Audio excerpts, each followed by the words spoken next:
Salut. Je suis vraiment heureux que vous soyez ici, car ce que je m'apprête à partager pourrait vous faire économiser des milliers de dollars et beaucoup de stress. Pas plus tard qu'hier, j'ai vu quelque chose qui m'a fait serrer le cœur. Un jeune couple tirant une voiture d'occasion qu'ils avaient achetée 3 jours plus tôt. Le moteur cogne déjà, la transmission patine, et maintenant ils font face à 2800 $ de réparation, en plus des 4500 $ qu'ils viennent de dépenser pour l'acheter. C'est une leçon douloureuse, et le pire, c'est qu'elle était totalement évitable. Je suis votre honnête ingénieur, et après avoir passé plus de 2 décennies à travailler sur des voitures, j'ai vu les mêmes schémas encore et encore. Les gens achètent des voitures qui ont fière allure de l'extérieur, pour ensuite découvrir de sérieux problèmes cachés sous le capot. C'est pourquoi je souhaite vous expliquer 5 choses essentielles que tout acheteur d'une première voiture doit comprendre avant d'investir dans un véhicule d'occasion. Ce n'est pas le genre de conseil que vous recevrez d'un concessionnaire. C'est la dure vérité de quelqu'un qui a passé des années à résoudre des problèmes coûteux que d'autres n'avaient pas vu venir. Commençons par le point le plus important de tous, l'historique d'entretien de la voiture. Ce n'est pas un bonus, c'est absolument essentiel. Que vous regardiez une Toyota, une BMW ou une Ford d'occasion de 2010, rien de tout cela n'a autant d'importance que la qualité de l'entretien de la voiture. Les gens se concentrent trop sur le kilométrage ou l'année modèle, mais la véritable clé d'une voiture fiable est un entretien régulier et constant. Voici exactement ce que vous devriez rechercher. Tout d'abord, vérifiez que les vidanges d'huile ont été effectuées régulièrement. Tous les 5000 à 7500 milles sont idéaux. Cela maintient le moteur propre et évite une usure précoce. Ensuite, découvrez si la courroie ou la chaîne de distribution a été remplacée entre 90 000 et 100 000 miles. Si cette pièce tombe en panne, elle peut détruire le moteur et les réparations peuvent coûter des milliers de dollars. Vérifiez également les enregistrements de transmission. Le liquide a-t-il été changé? La transmission a-t-elle déjà été entretenue ou réparée? Enfin, examinez le système de freinage, plaquettes, rotor, tout remplacement ou réparation. Ceci vous donne une idée précise du soin avec lequel la voiture a été traitée. Mais c'est ici que les choses se compliquent. De nombreux vendeurs, et en particulier les concessionnaires, diront « Il a été bien entretenu », même s'ils n'ont aucun dossier pour le prouver. Ce n'est pas suffisant. S'il n'y a pas de papier, supposez que la voiture n'a pas été entretenue. N'acceptez pas de réponses vagues ou de promesses creuses. Demandez des reçus, des journaux de service ou des imprimés au magasin. S'ils ne les ont pas, vous devez être prêt à partir. Laissez-moi vous donner un exemple concret. Un client a apporté une Honda Accord 2016 très épurée. Il avait 85 000 miles et aucun problème évident. Mais il n'y avait aucun dossier de maintenance. Je les ai prévenus que sans historique d'entretien, ils prenaient un gros risque. Ils l'ont quand même acheté. 6 mois plus tard, la transmission échouait complètement.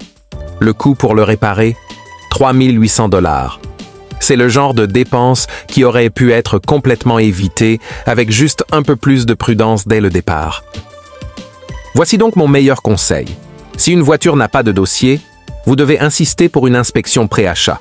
Cela signifie qu'un mécanicien qualifié et indépendant examinera le véhicule avant de l'acheter. Cela coûte généralement entre 100 et 200 $, mais c'est l'un des investissements les plus intelligents que vous puissiez faire. Une bonne inspection peut révéler des problèmes cachés dont même le vendeur ignorait l'existence. Et si le vendeur refuse de vous laisser le faire, c'est tout ce que vous devez savoir. Éloignez-vous et ne regardez pas en arrière. L'achat d'une voiture d'occasion devrait être une décision judicieuse et non un pari. La toute première étape pour s'assurer qu'il s'agit d'une bonne décision consiste à vérifier l'historique de maintenance. C'est l'histoire de la façon dont la voiture a été traitée. Et s'il n'y a pas d'histoire à raconter, eh bien, ce silence en dit long. Lorsqu'on cherche à acheter une voiture d'occasion, il est tentant de se concentrer uniquement sur le prix inscrit sur le pare-brise ou le numéro sur le site Internet. C'est naturel. Nos yeux se tournent directement vers ce chiffre en gras et nous commençons à faire le calcul dans notre tête. Puis-je me le permettre? Est-ce dans mon budget? Est-ce moins cher que les autres voitures que j'ai vues? Mais voici la vérité. Le montant que vous payez pour acheter la voiture n'est qu'un début. Ce ne sont que les frais d'entrée pour posséder ce véhicule. Ce qui compte vraiment, c'est combien la voiture vous coûtera au fil du temps, mois après mois, année après année. Cela inclut des éléments tels que le carburant, l'entretien, les réparations, l'assurance, l'immatriculation et la fréquence à laquelle vous devrez faire face à des pannes ou à des réparations coûteuses. C'est ce qu'on appelle le coût total de possession. Et cela peut transformer une bonne affaire en un cauchemar financier si vous n'y faites pas attention. Passons en revue un scénario très courant. Imaginez que vous voyez deux voitures d'occasion à vendre. L'une est une voiture de luxe qui a environ 10 ans et coûte 15 000 $. Il a l'air élégant, a un intérieur en cuir, peut-être même une marque haut de gamme qui fait tourner les têtes. À côté se trouve une Toyota de 5 ans, un modèle plus basique, au prix de 18 000 $. À première vue, cela semble évident. La voiture de luxe coûte 3 000 $ moins cher, alors pourquoi ne pas opter pour l'option la plus agréable et économiser de l'argent? Mais la vérité est qu'une fois que l'on creuse plus profondément, les chiffres racontent une histoire très différente. Cette voiture de luxe, par exemple, a probablement besoin d'essence super. C'est le carburant à indice d'octane le plus élevé que vous voyez à la station-service.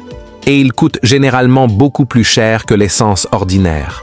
Si vous conduisez régulièrement, cela pourrait signifier 300 à 500 $ de plus par an, rien que pour le carburant. Maintenant, vous commencez déjà à perdre ces économies initiales. Parlons ensuite des pièces et des réparations. Les véhicules de luxe nécessitent souvent des pièces spécialisées qui ne sont pas faciles à trouver ou peu coûteuses à remplacer. Quelque chose d'aussi simple qu'un capteur cassé ou un problème de suspension peut vous coûter des centaines, voire plus de 1 000 $, de plus qu'avec une voiture ordinaire. Dans de nombreux cas, les voitures de luxe sont également équipées de systèmes électroniques et de systèmes plus complexes qui nécessitent la réparation d'un mécanicien qualifié, voire d'un concessionnaire. Cela signifie des coûts de main-d'œuvre plus élevés et moins d'options de réparation. Une autre chose à considérer est le comportement des voitures au fil du temps. À mesure qu'un véhicule vieillit et accumule plus de kilomètres, il nécessite naturellement plus d'entretien. Mais les voitures de luxe, en particulier, ont tendance à avoir plus de problèmes après avoir parcouru 100 000 milles. Qu'il s'agisse de la transmission, de la suspension, des systèmes électriques ou des composants du moteur, les réparations deviennent plus fréquentes et beaucoup plus coûteuses. En quelques années seulement, vous pourriez finir par dépenser entre 4 000 et 6 000 $ de plus pour faire fonctionner cette voiture de luxe bon marché. Du coup, ce n'est pas moins cher du tout. En fait, cela pourrait vous coûter bien plus cher que la Toyota légèrement plus chère que vous avez laissée de côté. Maintenant, regardons la Toyota. Cela peut paraître plus ennuyeux. Il n'a pas de nom sophistiqué ni de look haut de gamme. Mais c'est 5 ans plus récent et les Toyota ont une solide réputation de fiabilité. Ils fonctionnent probablement à l'essence ordinaire, utilisent des pièces standards faciles à trouver et peut être réparés dans presque tous les ateliers de mécanique locaux. Vous dépenserez probablement moins en carburant, en entretien et en réparation au cours de la même période de 3 ans. C'est 3 000 $ supplémentaires que vous payez d'avance? Vous pourriez économiser cela, et bien plus encore, en n'ayant pas constamment à réparer les choses. C'est pourquoi il est si important d'aller au-delà du prix affiché. L'âge, le kilométrage, la fiabilité, les coûts de réparation et les besoins en carburant de la voiture jouent tous un rôle majeur dans le montant que vous dépenserez réellement pour la posséder et la conduire. Si vous ignorez ces choses, vous pourriez vous retrouver avec une voiture qui vide constamment votre portefeuille et vous stresse. Avant d'acheter, prenez le temps de rechercher la voiture exacte qui vous intéresse. Ne vous contentez pas de regarder la marque ou le modèle. Recherchez l'année exacte et le moteur ou la transmission spécifique de cette voiture. Découvrez les problèmes courants qui apparaissent avec cette version. Utilisez les forums en ligne où les vrais propriétaires partagent leurs expériences. Ces personnes sont votre meilleure source d'information. Elles vous diront ce qui tombe en panne, à quelle fréquence et combien coûte la réparation. Vous découvrirez peut-être, par exemple, qu'une voiture d'une certaine année a un problème connu avec sa transmission à environ 90 000 miles et que la réparation coûte 3 000 $ ou plus. C'est le genre de détail qui peut vous éviter de commettre une grave erreur. Un autre point clé est l'endroit où la voiture a été construite. Les marques de luxe européennes comme BMW, Audi, Mercedes et Volvo ont tendance à avoir des coûts de possession beaucoup plus élevés que les voitures fabriquées au Japon ou aux États-Unis. Il ne s'agit pas simplement d'une rumeur ou d'une opinion personnelle, elle est étayée par des données de réparation réelles. En moyenne, les voitures européennes coûtent environ 30 à 40% de plus à entretenir au fil du temps. C'est parce que leurs pièces sont plus chères, la main-d'œuvre prend plus de temps et leurs systèmes sont plus complexes. Ainsi, même s'ils peuvent paraître plus impressionnants, ils peuvent facilement engloutir votre budget avec des surprises coûteuses. En revanche, les marques japonaises comme Toyota, Honda, Mazda et Subaru sont connues pour être fiables et abordables à entretenir. Les marques américaines comme Ford et Chevrolet ont également tendance à offrir une grande disponibilité de pièces détachées et des factures de réparation inférieures. Cela leur permet de fonctionner plus facilement sans se ruiner. Voici donc la grande idée. Lorsque vous comparez des voitures, ne vous contentez pas de demander « laquelle est la moins chère en ce moment ?» Demandez plutôt « lequel sera le moins cher à posséder au cours des 3 à 5 prochaines années ?» La réponse pourrait complètement changer la façon dont vous regardez ces deux voitures côte à côte. Soyez intelligent. Ne vous précipitez pas. Prenez le temps de comprendre dans quoi vous vous embarquez réellement. Une voiture peut sembler une bonne affaire à première vue, mais une fois que vous y ajoutez tous les coûts à long terme, cela pourrait finir par être une leçon très coûteuse.